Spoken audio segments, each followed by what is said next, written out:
Hello everyone, my name is Demetrius. Last video I introduced you to Mythic, its terminology, and how it makes Mythic different from any system you may have previously played.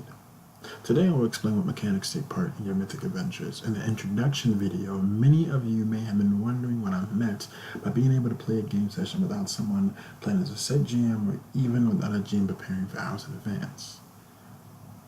Yes, Mythic can be played with no GM and multiple players. Alright, everyone take out your character sheets.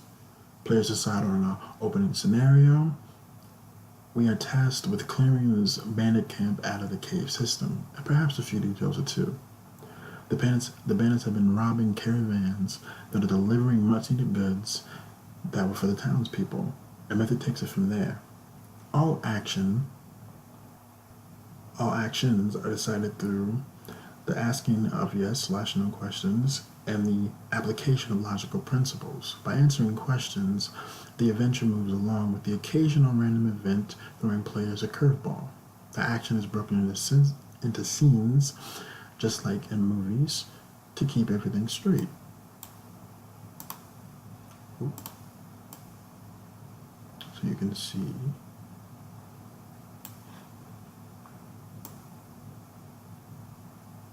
no GM, one player. As stated above, Mythic can be used to go solo.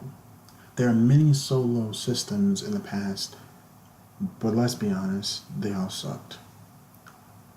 It's not going to be too long before you are longing for something more dynamic and with more involvement than a choose your own adventure game, or someone else's solo that has limited actions on what your PC can do. While I myself play solos run by other folks, I usually have to break the rules because while they may have a very interesting concept that I want to take part in, my PC doesn't qualify for their dungeon because he may be too strong. Solo play in Mythic works as the same way as group play. You are playing, developing, and role building alone, but it gives you the chance to build your character up with focus and take part in stories that you would love to play through. Another benefit of solo gameplay is being able to take those choose your own adventure / solo modules and convert their concepts into your Mythic story. I have done this with Beneath Castle Everglory. It is a GURPS GM module made by an anonymous author. I have a young Matthias from the Scorpion King 2 B movie as my PC. One GM, any number of players. For those who like having a GM, Mythic can help your GM as his assistant. As your GM's assistant, Mythic will take care of majority of the work for you with the assistance of tools like resolution charts and scanning boxes. You can use Mythic to help solve in-game problems and even offer help with laying the load on combat. Mythic also provides an adventure chart that the GM can use to track/record current adventure's progress. At the most, Mythic will spend the entire adventure for the GM, whose only job will be to administer the whole process. I GM a 2-player game with my lady and myself. I'm able to successfully play a PC and run the game smoothly. I would say that I only have lag when I am trying to think of what to do next, but consulting the event meeting table has always been a huge help.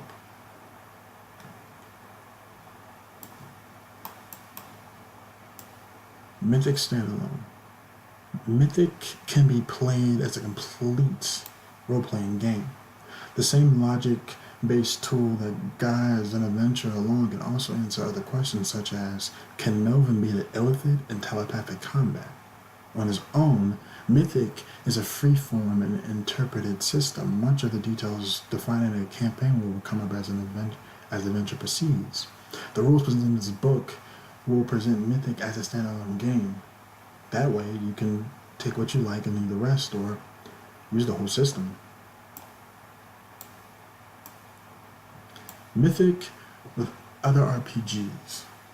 Mythic's main strength is the ability to generate dynamic unfolding adventures on the fly. Mythic can replace the game master if you're playing Mythic can replace the game master even if you're playing another role-playing game and not using Mythic's rules as the core rules for your campaign. Mythic can take the place of the GM, but the main RPG's rules still handle character creation, combat, task resolution, and everything else. Questions that players would normally ask the GM are now asked to Mythic instead. An example of this working for myself was when I decided to play a scene for Fallout 4, where you helped save Preston and his group from the Raiders, the beginning mission basically. The system I decided to use for that was GURPS, and then after a while I decided to switch back to Mythic during gameplay. The transition was seamless. The right stuff. Finally, Mythic can be used as a writing tool. The architecture that creates dynamic adventures is really an automated storytelling system. It will work just as well without games or formulated characters attached. Just set a scene and ask questions and start writing. Mythic as a writing tool has been pivotal with how I conduct my solo campaign or one-shot ideas. I've actually written a paper on how gaming can be used for therapeutic purposes. Mythic has definitely been used as that for myself. Pick and choose. With many systems in existence, the ability to pick and choose what you choose to use should be made clear instead of obviously. And pick and choose concept has already been covered enough, so we'll move on.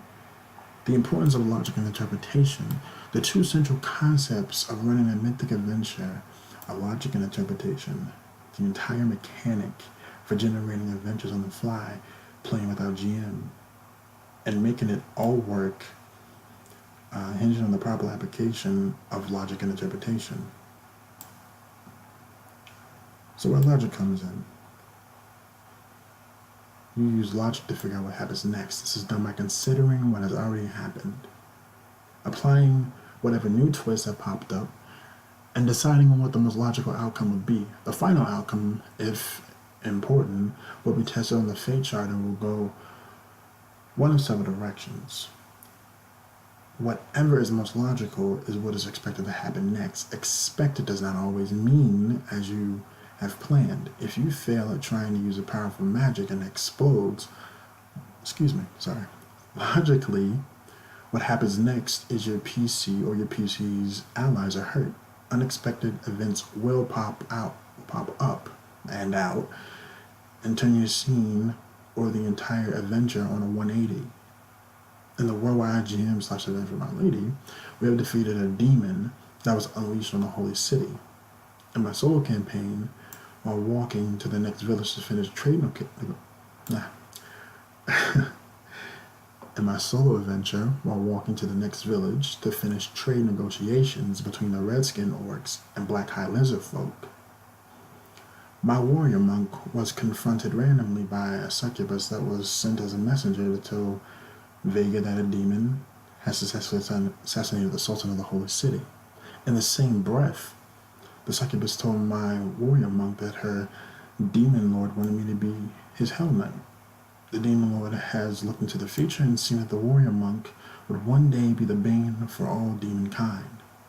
So it behooved the demon lord to try and put the warrior monk on his side. Of course, my monk aggressively rejected the offer.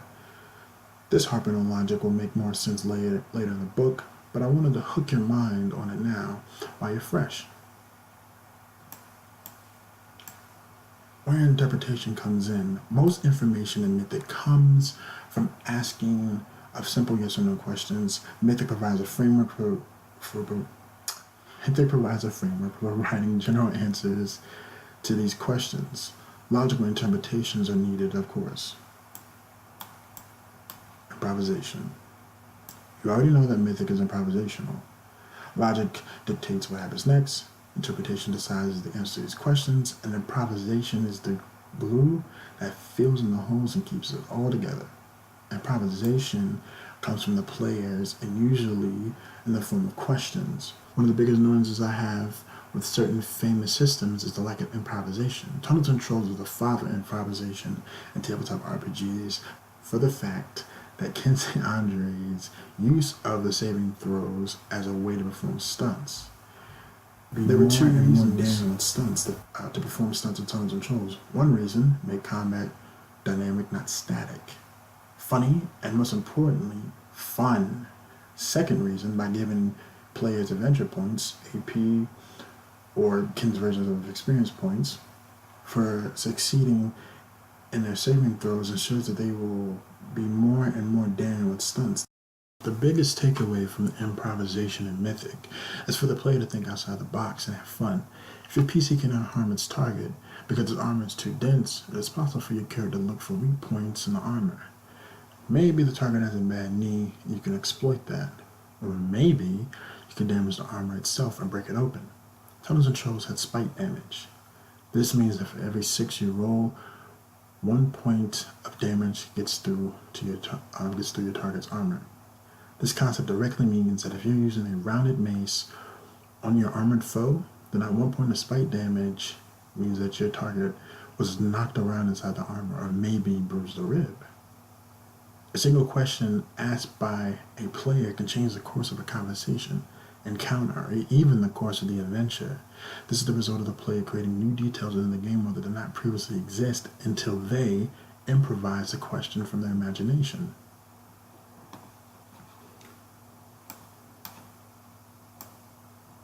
Details and ranks. In the introduction video, I explained that the detail is a catch-all word for any statistic, attribute, or the ability of a character or item within a mythic adventure. Willpower can be a detail for a character. Skills and abilities like gourmet cooking would also be a detail.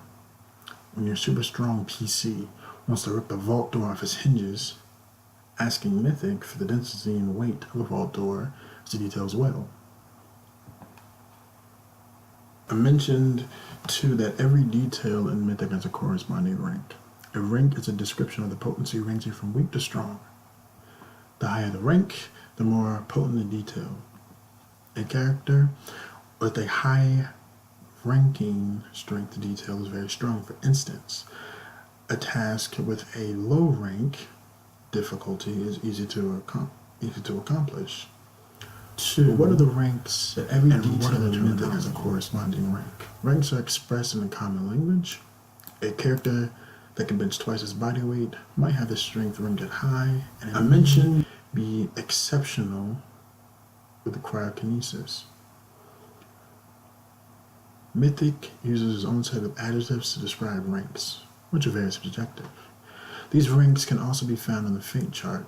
Players may want to stick to this list of set of adjectives, but you can change the list to anything you like.